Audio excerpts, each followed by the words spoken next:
Bienvenidos nuevamente. Qué gusto saludarles. Hace tiempo que no nos veíamos, ya hace un par de semanas que no subía video, pero bueno, estoy de vuelta. Y hoy quiero responder un comentario que me dejó Rafael. Rafael me dejó un comentario en el video que subí hace 2 semanas donde hablábamos del bautismo, de cómo el bautismo en agua en el nombre de Jesucristo es necesario para el perdón de pecados, por lo tanto, pues es necesario para la salvación. Y bueno, Rafael me dejó un comentario que la verdad vale la pena mucho leerlo, analizarlo y pues quiero responderlo. No yo, lo vamos a responder con la palabra de Dios, con la Biblia. Y yo creo que nos puede ser de utilidad a a muchas personas y espero pues que sea de bendición para todos.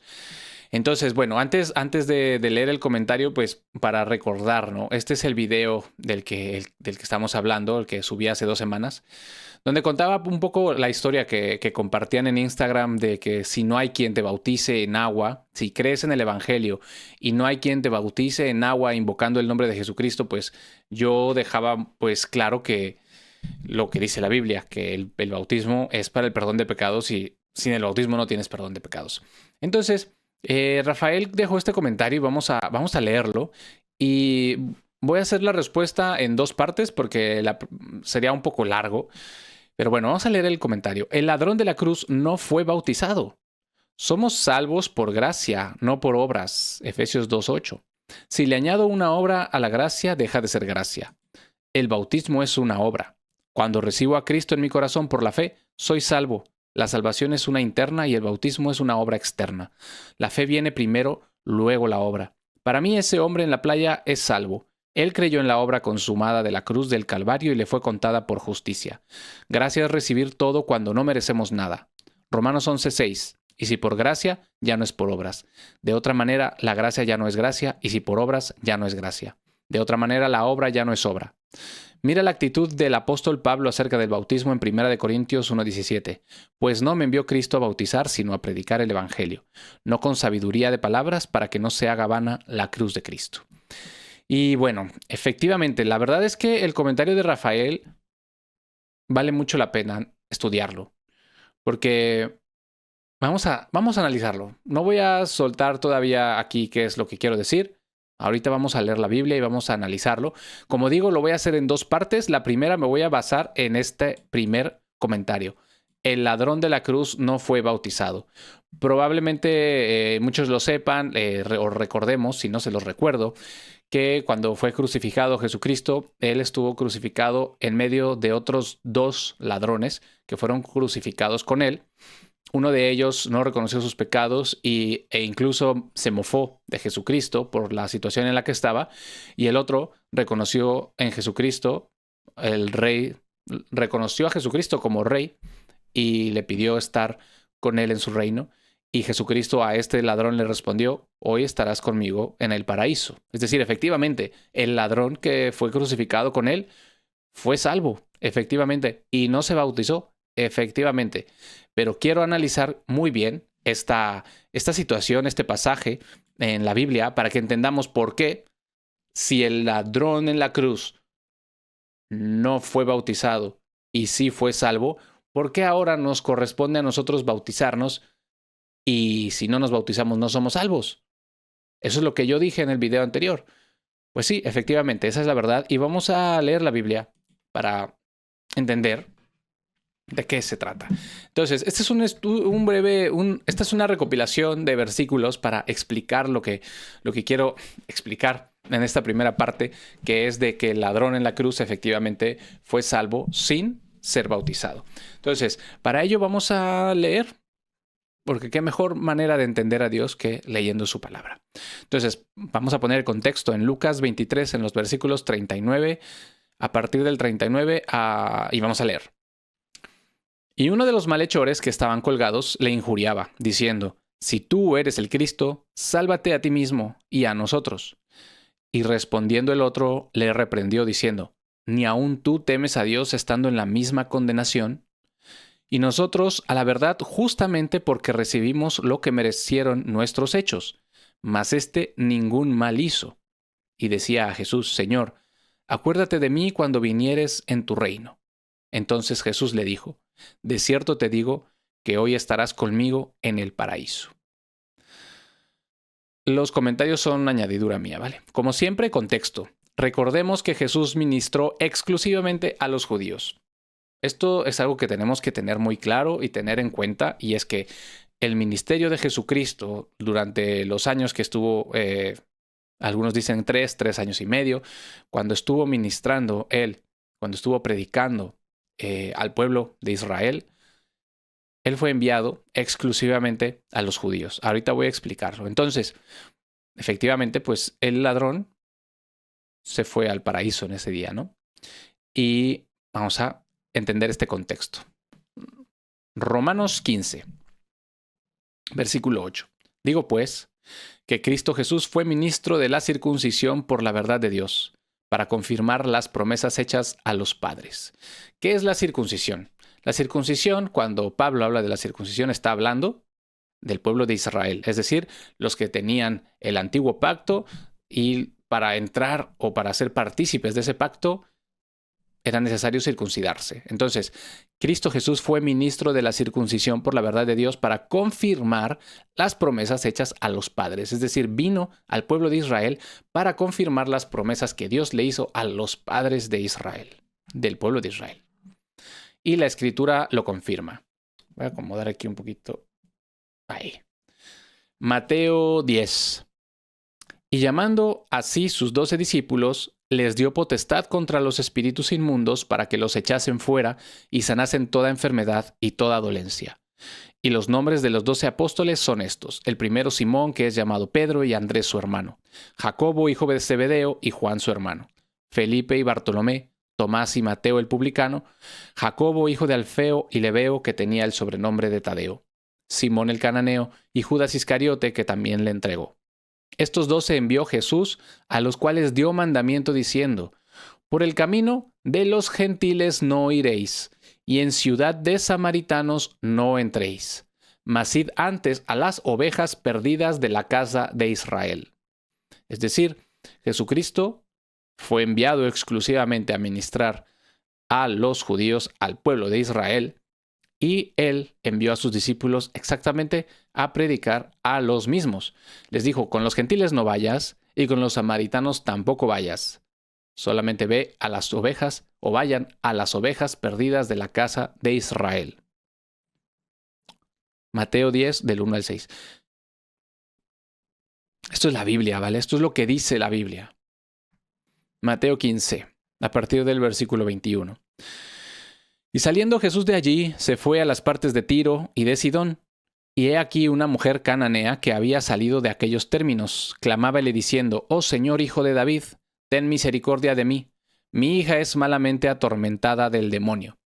Mujer cananea, es decir, que era una mujer que no era del pueblo de Israel, era una extranjera. Mas él no respondió palabra. Y llegándose a sus discípulos, le rogaron diciendo: envíala, que da voces tras nosotros. Y él respondiendo dijo: no soy enviado sino a las ovejas perdidas de la casa de Israel. Es verdad que podemos seguir esta porción o este pasaje y vemos que efectivamente él sana o responde la necesidad que esta mujer tenía, pero le deja en claro que lo hizo porque tuvo demasiada fe y le rogó demasiado. Pero él le dijo: no soy enviado sino a las ovejas perdidas de la casa de Israel. ¿Vale? Ahora miremos de cerca a lo que se refiere a la palabra, la Biblia, con ovejas. ¿A qué se refiere con ovejas? Porque también aquí en Mateo 10 lo dijo, ¿no? Id antes a las ovejas perdidas de la casa de Israel. Y en Mateo 15, soy enviado sino a las ovejas perdidas de la casa de Israel. Bueno, vamos a leer qué significa esto de ovejas, porque también habla de pastores, de los que cuidan a las ovejas. Es muy interesante tener claro este concepto. Ezequiel 34. Desde el versículo 2. Hijo del hombre, profetiza contra los pastores de Israel. Profetiza y diles a los pastores: así ha dicho el Señor Dios. Ay de los pastores de Israel que se apacientan a sí mismos. ¿No apacientan los pastores los rebaños? Coméis la leche y os vestís de la lana, la gruesa degolláis, no apacentáis las ovejas. No corroborasteis las flacas ni curasteis la enferma. No ligasteis la perniquebrada ni tornasteis la amontada, ni buscasteis la perdida. sino que os habéis enseñoreado de ellas con dureza y con violencia, y están derramadas por falta de pastor, y fueron para ser comidas de toda bestia del campo y fueron esparcidas.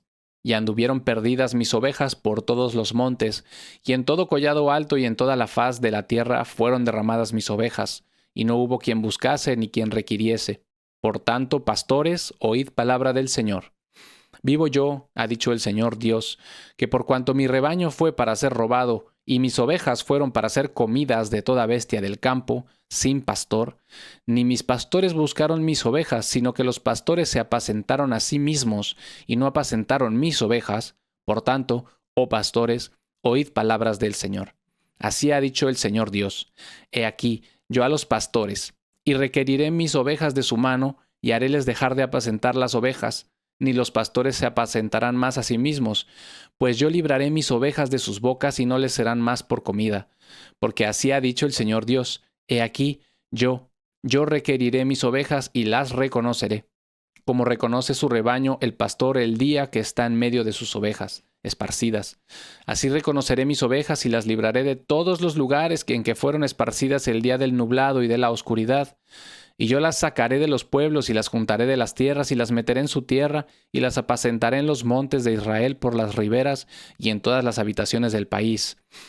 En buenos pastos las apacentaré y en los altos montes de Israel será su majada. Allí dormirán en buena majada y en pastos gruesos serán apacentados sobre los montes de Israel. Yo apacentaré mis ovejas y yo les haré tener majada, dice el Señor Dios. Aquí está hablando, en sentido figurado, de que las ovejas son el pueblo de Israel, y sobre el pueblo de Israel puso algunos líderes que las guiaran, que las apacentaran, es decir, a los pastores que está llamando aquí en este pasaje. Pero ¿qué hicieron los pastores? Al contrario de cuidar las ovejas, se valieron de ellas, se sirvieron de ellas, se las comían, usaban sus pieles, usaban sus carnes. En fin, lo que está diciendo es que los que tenían que tener cuidado del pueblo no tuvieron cuidado del pueblo, se sirvieron del pueblo. Y entonces aquí está llamándoles la atención y dice que Dios va a venir por sus ovejas. Entonces, Jesús se compara con otros malos pastores también. Entonces, quiero dejar claro que cuando leamos que Jesucristo fue enviado a las ovejas perdidas de Israel, se está refiriendo a las mismas ovejas que estamos leyendo aquí en el libro de Ezequiel, las ovejas del pueblo de Israel, cuyos pastores se convirtieron en malos pastores. No las apacentaron, sino que se sirvieron de las ovejas, las maltrataban y las usaban para su propio beneficio. Entonces, aquí dice que Jesús se compara con otros malos pastores. Y vamos a leer Juan 10. De cierto os digo, que el que no entra por la puerta en el aprisco de las ovejas, mas sube por otra puerta, el tal ladrón es y robador. Mas el que entra por la puerta, el pastor de las ovejas es. A este abre el portero y las ovejas oyen su voz, y a sus propias ovejas él llama por nombre y las saca fuera. Y cuando saca fuera sus propias ovejas, va delante de ellas, y las ovejas le siguen porque conocen su voz. Esto es lo que es el pastor verdadero de las ovejas, el buen pastor. Mas al extraño no seguirán, antes huirán de él, porque no conocen la voz de los extraños.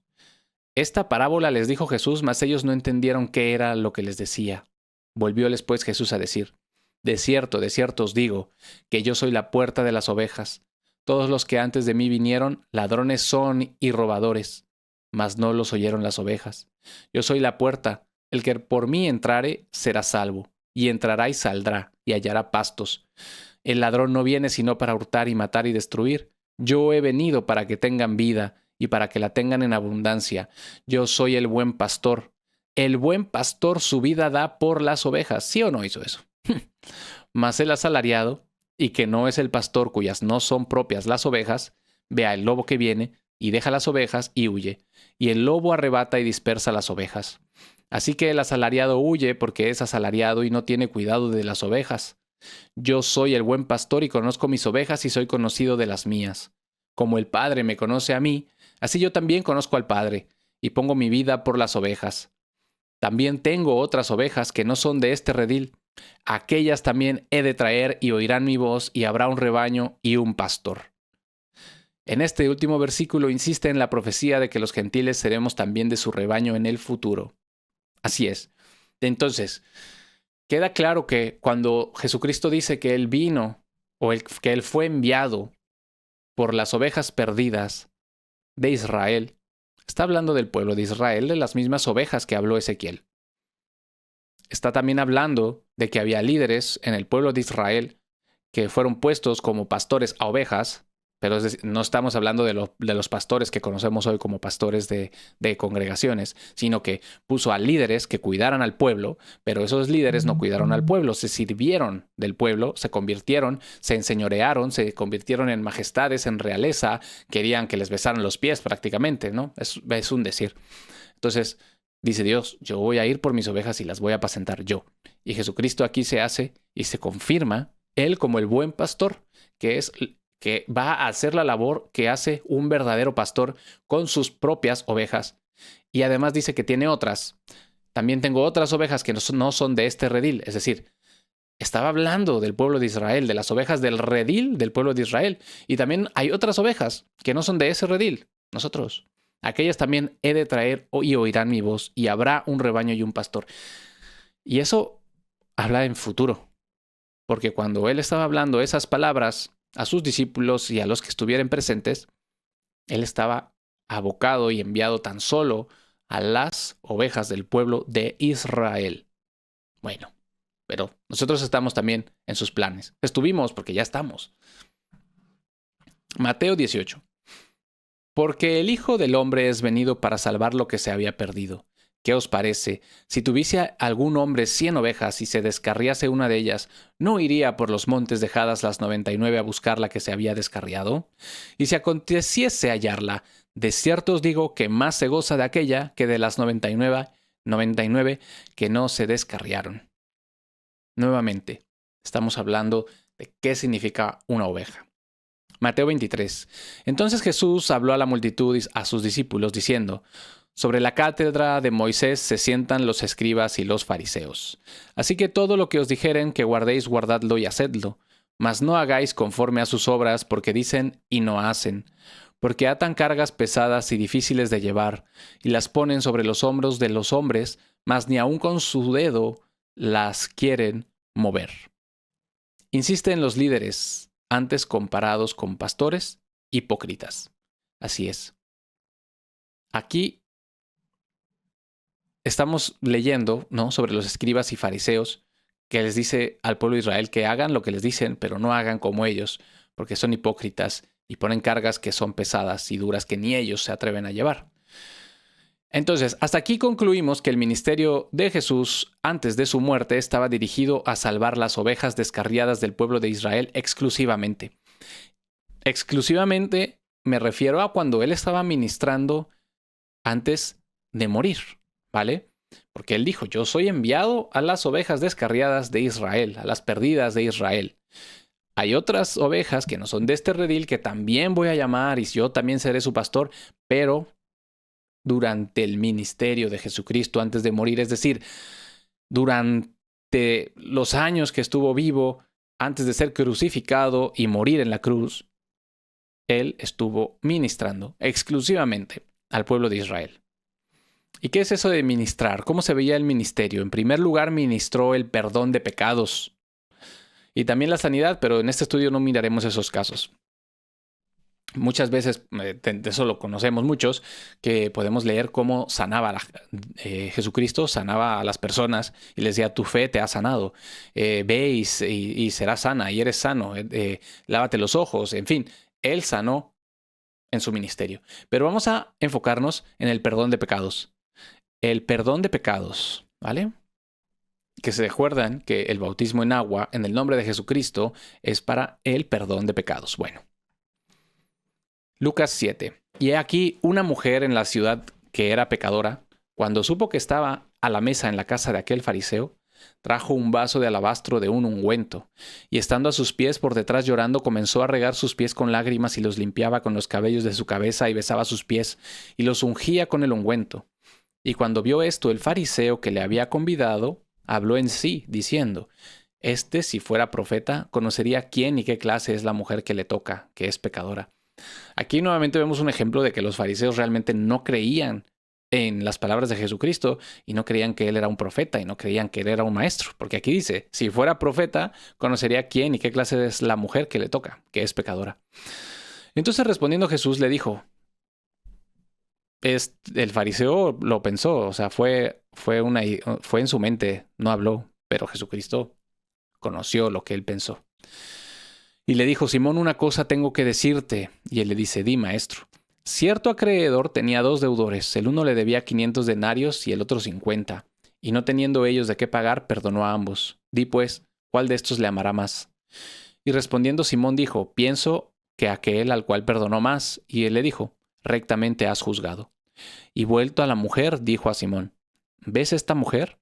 Entré en tu casa, no diste agua para mis pies, mas ésta ha regado mis pies con lágrimas y los ha limpiado con los cabellos de su cabeza. No me diste beso, mas ésta, desde que entré, no ha cesado de besar mis pies. No ungiste mi cabeza con aceite, mas ésta ha ungido con ungüento mis pies, por lo cual te digo que sus muchos pecados son perdonados, porque amó mucho. Mas al que se perdona poco, poco ama. Y a ella dijo, los pecados te son perdonados. Jesucristo le perdonó los pecados a esta mujer pecadora. Lucas 23. Y cuando vinieron al lugar que se llama Calvario, le crucificaron allí, y a los malhechores, uno a la derecha y otro a la izquierda. Mas Jesús decía, Padre, perdónalos, porque no saben lo que hacen. Bueno, todavía estaba ahí, pidiendo perdón por otros. Juan 8. Y Jesús se fue al monte de las olivas, y muy de mañana vino otra vez al templo, y todo el pueblo vino a él, y sentado él los enseñaba. Y entonces los escribas y los fariseos traen a él una mujer tomada en adulterio y poniéndola en medio. Dícenle, Maestro, esta mujer ha sido tomada en el hecho mismo adulterando. Y en la ley Moisés nos mandó apedrear a las tales. ¿Tú, pues, qué dices? Mas esto decían tentándole para poderle acusar, pero Jesús, inclinado hacia abajo, escribía en la tierra con el dedo, como si no los oyera. Y como perseverasen preguntándole, enderezóse y les dijo, el que de vosotros es sin pecado arroje primero contra ella la piedra. Y volviéndose a inclinar hacia abajo, escribía en tierra.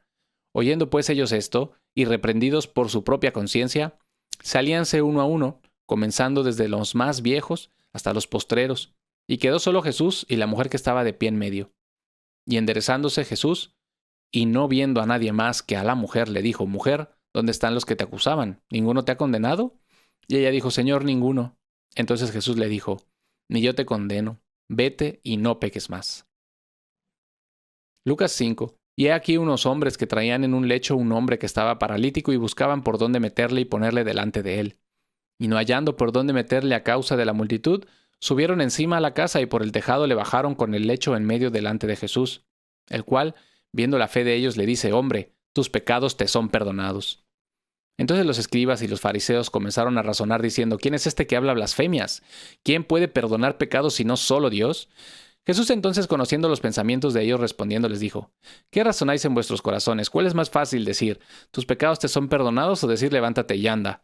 Pues porque sepáis que el Hijo del Hombre tiene potestad en la tierra de perdonar pecados, dice al paralítico, a ti te digo, levántate, toma tu lecho y vete a tu casa. Y al instante, levantándose en presencia de ellos y tomando aquello en que estaba echado, se fue a su casa glorificando a Dios. Así es, pecados perdonados. Y ahora, la oferta de salvación y vida eterna. Bueno, aquí lo que estoy dejando, a ver, vamos a retomar un poquito porque a lo mejor nos estamos, bueno, a lo mejor no ustedes, pero a lo mejor yo me estoy perdiendo en el camino. Queremos ver por qué el ladrón en la cruz, sin ser bautizado, se salvó. Jesucristo salvó al ladrón en la cruz sin ser bautizado. Estamos viendo por qué. Bueno, primero pusimos el contexto. Jesucristo fue enviado en el ministerio en vida tan solo a las ovejas perdidas de Israel, exclusivamente. Efectivamente, los gentiles y los samaritanos y todo el mundo estamos llamados también a participar en ese, ser parte de esas ovejas, pero somos ovejas de otro redil, para las cuales todavía en el momento en el que Jesucristo estuvo ministrando, todavía no era nuestro tiempo, todavía no éramos llamados para ello. Ahora, explicamos qué significa eso de ser ovejas y qué significa eso de los pastores malos y el pastor bueno. Las ovejas, pues está hablando efectivamente del pueblo de Israel. Está hablando a los pastores, pues son los líderes que se enseñorearon sobre el pueblo, que se sirvieron del pueblo, y entonces va a venir. Dios es el nuevo pastor, el pastor de sus ovejas.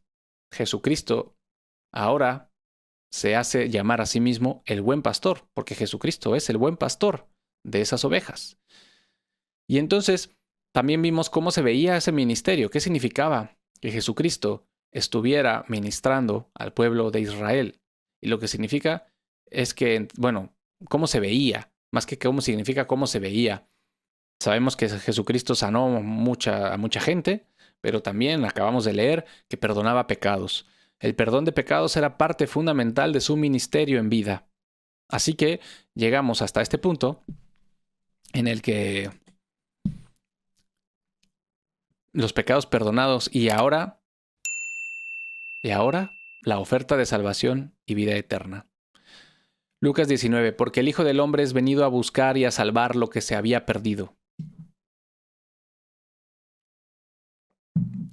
Juan 6, de cierto os digo, el que cree en mí tiene vida eterna. Ok. Entonces, otra vez, estaba perdonando pecados y ofrece la salvación y la vida eterna. Vamos a leerlo otra vez. Lucas 19, 10. Porque el Hijo del Hombre es venido a buscar y a salvar lo que se había perdido. A salvar lo que se había perdido. Juan 6, de cierto os digo, el que cree en mí tiene vida eterna. El que cree en mí, Jesucristo, tiene vida eterna. Está diciéndole, si quieres vida eterna, cree en mí. Juan 11, dícele Jesús, yo soy la resurrección y la vida. El que cree en mí, aunque esté muerto, vivirá. Y todo aquel que vive y cree en mí, no morirá eternamente. ¿Crees esto? Ella le dice, sí, Señor, yo creo que tú eres el Cristo, el Hijo de Dios, que había de venir al mundo. Jesucristo, predicó la salvación y la vida eterna al creer en él. Jesucristo predicó la salvación y la vida eterna al creer en él. En su ministerio, exclusivo para los judíos o para el pueblo de Israel en vida, eso fue lo que él predicó. La vida eterna y la salvación estaba dada cuando creyeras en él. Eso fue lo que les predicó y aquí lo dice. Se lo dijo a una mujer y ella le dijo, sí, Señor, yo creo que tú eres el Cristo, el Hijo de Dios que había de venir al mundo. Todo aquel que vive y cree en mí no morirá eternamente. Eso es lo que dice Jesucristo. Entonces yo me pregunto, si Jesucristo predicó la salvación y la vida eterna al creer en él, ¿qué hizo el ladrón en la cruz para ser salvo? Lucas 23. Y uno de los malhechores que estaban colgados le injuriaba diciendo, si tú eres el Cristo, sálvate a ti mismo y a nosotros. Y respondiendo el otro, le dijo uno, el malhechor malo, entre comillas, le dijo, si tú eres el Cristo, sálvate a ti mismo y a nosotros. Es decir, no lo reconoció como el Cristo. Le dijo, si de verdad eres, adelante, ¿no? Como que lo puso en duda. Y respondiendo el otro le reprendió diciendo, ni aun tú temes a Dios estando en la misma condenación. Y nosotros a la verdad justamente, porque recibimos lo que merecieron nuestros hechos, mas este ningún mal hizo. Reconoció que Jesucristo era inocente. Y decía a Jesús, Señor, acuérdate de mí cuando vinieres en tu reino. Le dijo que él es el rey. Entonces Jesús le dijo, de cierto te digo que hoy estarás conmigo en el paraíso. ¿Qué hizo el ladrón en la cruz? Confesó sus pecados porque se confesó merecedor de la crucifixión. Él le dijo al otro, nosotros, tú y yo, merecemos esta crucifixión porque hemos hecho el mal. Así que confesó sus pecados. Y creyó en Jesucristo al reconocerlo como su Señor, como su Rey. Le dijo, cuando vinieres en tu reino, acuérdate de mí. Es decir, le habló al Rey. Reconoció que estaba hablando con el Rey. Por lo tanto, salvación directa y asegurada. Y por eso Jesucristo le dijo, de cierto te digo que hoy estarás conmigo en el paraíso. Sin embargo, esto no aplica para nosotros. Esto sucedió durante el Antiguo Testamento. Estaban en vigor las leyes, ordenanzas, mandatos, los términos y condiciones del antiguo pacto. Esto es algo muy importante. La última obra de Jesucristo en su ministerio terrenal fue la salvación del ladrón en la cruz, y horas después sería derramada la sangre del nuevo pacto. Con un nuevo pacto vienen nuevos términos y condiciones, nuevos mandatos y nuevas órdenes. Y esa es la clave que tenemos que entender. Cuando comienza el Nuevo Testamento, y perdón, aquí un error en la letra, pero bueno, yo creo que esto es súper importante. Esto, lo que le pasó al ladrón en la cruz, no nos aplica a nosotros. Esto sucedió, lo que el ladrón en la cruz fue salvo cuando reconoció a Jesucristo como Rey y confesó sus pecados, y Jesucristo lo salvó y le dijo que estaría en el paraíso. ¿Por qué? ¿Por qué pudo pasar eso sin que el ladrón en la cruz se bautizara en agua en el nombre de Jesucristo? Porque sucedió durante el Antiguo Testamento. Tú lees Mateo, Marcos, Lucas y Juan, estás leyendo el Antiguo Testamento. Es verdad que en tu Biblia está separado como el Nuevo Testamento, pero todo lo que sucede, lo que se narra, todo lo que se narra hasta que Jesucristo muere, todo eso está sucediendo durante el Antiguo Testamento. Y estaban en vigor las leyes, ordenanzas, mandatos, términos y condiciones del Antiguo Pacto. Así que tenemos que entender cuándo comienza el Nuevo Testamento. ¿Y cómo entendemos eso? Vamos a leer. Lucas 22. Y tomó pan y dio gracias, y lo partió, y les dio diciendo: Este es mi cuerpo que por vosotros es dado. Haced esto en memoria de mí. Asimismo también la copa, después que hubo cenado, diciendo: Esta copa es el Nuevo Testamento en mi sangre que por vosotros se derrama. Y es un comentario mío, y al ser derramada su preciosa sangre se da comienzo a una nueva era, al nuevo pacto, un pacto en el que estamos llamados a vida eterna tanto judíos como gentiles. Y ahora sí, esas ovejas de otro redil, ahora sí estamos ya dentro de este nuevo pacto.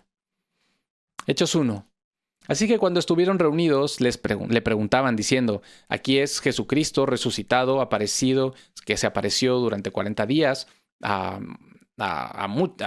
500 personas, no estoy seguro, a cientos de personas, entre ellos obviamente a sus discípulos. Así que cuando estuvieron reunidos le preguntaran diciendo: Señor, ¿restituirás en este tiempo el reino a Israel? Y él les dijo: No os toca a vosotros saber los tiempos o las estaciones que el Padre puso en su propia potestad, mas recibiréis poder cuando haya venido sobre vosotros el Espíritu Santo, y me seréis testigos no solo en Jerusalén, es decir, no solo con los israelitas o con el pueblo de Israel, sino también en toda Judea y Samaria, con los samaritanos, y hasta lo último de la tierra, con los gentiles, con todo el mundo, y hasta lo último de la tierra. Nuevo pacto, nuevas reglas.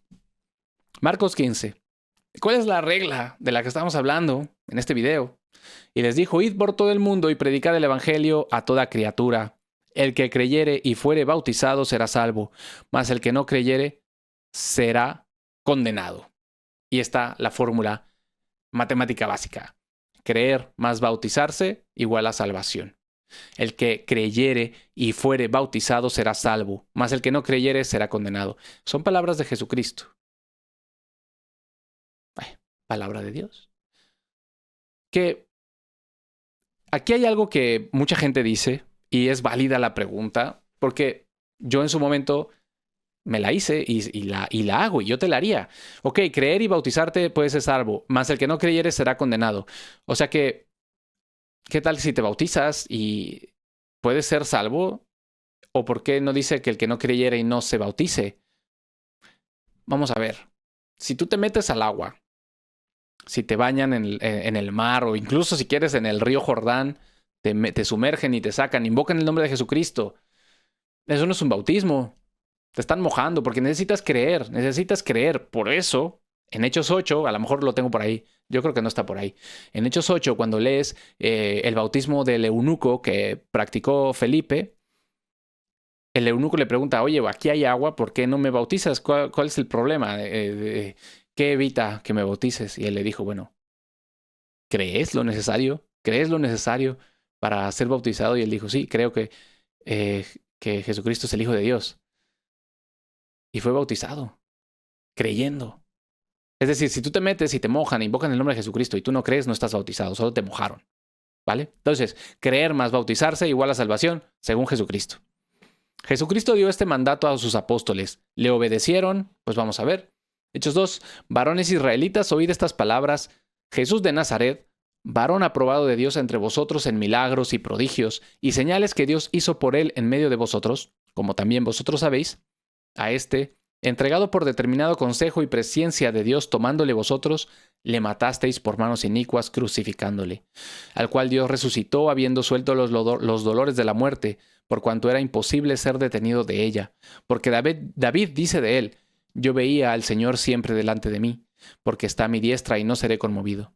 Por lo cual mi corazón se alegró y mi lengua se regocijó, y aún mi carne descansará en esperanza, que no dejarás mi alma en el infierno ni permitirás que tu santo vea corrupción. Tú me has hecho conocer los caminos de la vida, me henchirás de gozo con tu presencia, varones hermanos. Se os puede decir libremente del patriarca David, que murió y fue sepultado, y su sepulcro está con nosotros hasta el día de hoy. Así que siendo profeta y sabiendo que con juramento le había Dios jurado, que del fruto de sus lomos en cuanto a la carne se levantaría el Cristo, que se asentase sobre su trono. Viendo esto antes, habló de la resurrección del Cristo, que su alma no haya sido dejada en el infierno, ni su carne haya visto corrupción. A este Jesús resucitó Dios, de lo cual todos nosotros somos testigos. Así que siendo ensalzado por la diestra de Dios y habiendo recibido del Padre la promesa del Espíritu Santo, ha derramado esto que vosotros ahora veis y oís. Porque David no subió a los cielos, pero él mismo dice, dijo el Señor a mi Señor, asiéntate a mi diestra, hasta que ponga a tus enemigos por estrado de tus pies. Sepa pues ciertísimamente toda la casa de Israel que Dios ha hecho Señor y Cristo a este Jesús que vosotros habéis crucificado. Y cuando oyeron estas cosas fueron compungidos de corazón y dijeron a Pedro y a los otros apóstoles, varones hermanos, ¿qué haremos? Entonces Pedro les dijo, arrepentíos y sea bautizado cada uno de vosotros en el nombre de Cristo Jesús para remisión de los pecados, y recibiréis el don del Espíritu Santo. ¿Qué les dijo Pedro que tenían que hacer? Arrepentirse y bautizarse cada uno en el nombre de Cristo Jesús. ¿Para qué? Para remisión de los pecados. Eso es lo que predicó Pedro a miles de judíos presentes en el día de Pentecostés. Entonces los que recibieron con gusto su palabra fueron bautizados. Fueron bautizados y fueron añadidas a ellos aquel día como 3,000 almas. 3,000 almas creyeron en la predicación de Pedro. Fueron bautizadas y así sus pecados fueron remitidos. Y así fueron incluidos, añadidos a la iglesia de Jesucristo. Esas 3,000 almas creyendo, arrepintiéndose y bautizándose en el nombre de Jesucristo para remisión de pecados. Como conclusión, durante y bajo los lineamientos del Antiguo Testamento, Jesús perdonó pecados. No era necesario ser bautizados en su nombre. Efectivamente, el ladrón en la cruz fue salvo sin ser bautizado en el nombre de Jesucristo para el perdón de sus pecados, porque como ya vimos, durante el Antiguo Testamento Jesucristo perdonaba pecados directamente. Hoy, durante el Nuevo Pacto y bajo sus lineamientos, la remisión de pecados se logra tal como Pedro predicó. Arrepentíos y sea bautizado cada uno de vosotros en el nombre de Cristo Jesús para remisión de los pecados y recibiréis el don del Espíritu Santo. No tengo nada más que decir, porque yo no he dicho nada. Hemos leído la palabra de Dios. Yo he hecho algunos comentarios como para redondear por qué estoy poniendo los versículos que pongo, por qué estoy eligiendo los pasajes que elijo, pero yo no estoy diciendo nada de mi propia boca. Nada de lo que hemos compartido en estos 40 minutos ha sido de mi añadidura. Yo no he añadido nada. Solo hemos leído la palabra de Dios. Si hay algo que tiene que ser muy importante, si hoy no lo tienes claro, es tener claro cuándo inicia el Nuevo Testamento y cuándo acaba el Antiguo Testamento, cuándo el Antiguo Pacto deja de tener vigencia. ¿Y qué significa que el Antiguo Pacto estuviera vigente y que el Nuevo Pacto no estuviera vigente? Efectivamente, la salvación no es por obras. Y eso ya es el siguiente capítulo, que si te interesa, suscríbete al canal o bueno, no te suscribas, pero estate pendiente que es el siguiente video que voy a subir. Porque es el mismo comentario que nos hizo Rafael en el video. Pero la primera parte es esta. Tienes que entender que efectivamente el ladrón en la cruz fue salvo sin ser bautizado, porque el ladrón en la cruz fue salvo durante el Antiguo Pacto, durante el Antiguo Testamento, bajo las reglas del Antiguo Testamento. Y fue salvo porque se arrepintió, porque confesó su pecado y porque reconoció a Jesucristo como su Rey. Ahora, en el Nuevo Pacto, donde ya estamos llamados no solo los judíos y los samaritanos, sino todo el mundo y todos los gentiles, en este Nuevo Pacto, la clave, o mejor dicho, la regla o la instrucción más importante la dio Jesucristo: id por todo el mundo, predicad el Evangelio a toda criatura. No lo voy a decir yo, vamos a leerlo, porque no sé por qué no lo tengo lo debería de tener más claro, pero es Marcos 15. Y les dijo, id por todo el mundo y predicad el evangelio a toda criatura. El que creyere y fuere bautizado será salvo, mas el que no creyere será condenado. Nuevamente, nuevo pacto, nuevas reglas. Y la regla primordial, el que creyere y fuere bautizado, este será salvo. Así que sí, otra vez, el ladrón en la cruz fue salvo sin ser bautizado porque fue salvo durante el Antiguo Testamento. Hoy estamos bajo el nuevo pacto. Y gloria a Dios por eso. Y no tengo nada más que compartir con ustedes en este momento, pero el siguiente video va a ser, sí, efectivamente, la salvación no es por obras. ¿Y el bautismo es una obra? Sí, es una obra. ¿Y por qué te tienes que bautizar, es decir, hacer una obra para ser salvo? Porque las obras que no te salvan son las obras de la ley. Y eso lo vamos a hablar en el siguiente video. Mi nombre es Luis, gracias por estar aquí, gracias por tu tiempo. 40 minutos se fueron como agua y nos vemos en el siguiente. Que Dios te bendiga. Hasta luego.